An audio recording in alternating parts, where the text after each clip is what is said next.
தேர்தல் நேரத்தில் மட்டும் வந்து செல்வதற்கு தமிழ்நாடு என்ன பறவைகளின் சரணாலயமா என பிரதமர் மோடிக்கு முதலமைச்சர் மு.க.ஸ்டாலின் கேள்வி எழுப்பியிருந்தார். இதற்கு பெருச்சாலியைப் போல கோபாலபுரத்தில் ஒளிந்து கொள்ளாமல் பறவையைப் போல பாசமாக தங்களை பார்க்க தமிழ்நாட்டுக்கு பிரதமர் மோடி வருகிறார் என பாஜக மாநில தலைவர் அண்ணாமலை பதிலளித்துள்ளார். தேர்தல் சீசனுக்கு மட்டும் பிரதமர் வர்ற தமிழ்நாடு என்ன பறவைகளுடைய சரணாலயமா? தமிழர்கள் மேல் மட்டும் அவருக்கு ஏன் இத்தனை வன்மம்? தமிழர்கள் இந்த நாட்டோட குடிமக்கள் இல்லையா? நாங்கள் என்ன இரண்டாந்தர குடிமக்களா? ஏன் இந்த ஓரவஞ்சனை?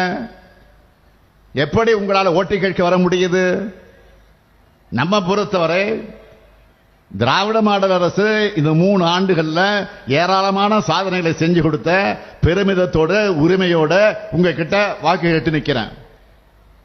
இந்த மாமதுரைக்கும் சிவகங்கைக்கும் அறிவின் அடையாளமா, வீரத்தின் அடையாளமா, பண்பாட்டின் அடையாளமா நம் அரசு கொடுத்திருக்கிற முத்தான 3 திட்டங்கள் கொடுத்திருக்கு.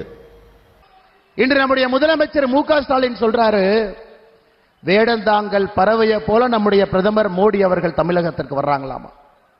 ஐயா, ஒரு பறவையை போல பாசமாக எங்களை பார்க்க வர்றாங்க.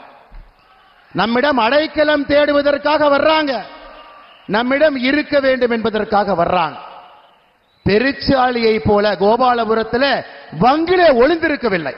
பெருச்சாலி மாதிரி கோபாலபுரத்தில் வங்கிலப்பூர் பறவையை போல வந்து நம்மிடம் சரணடைந்து நம்மை எல்லாம் பார்ப்பதற்காக வந்திருக்கின்றார்.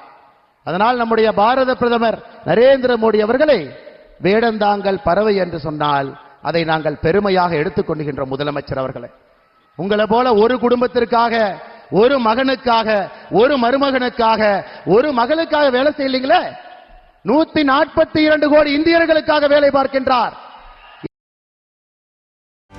செய்திகளை உடனுக்குடனும் துல்லியமாகவும் தெரிந்து கொள்ள சப்ஸ்கிரைப் பண்ணுங்க.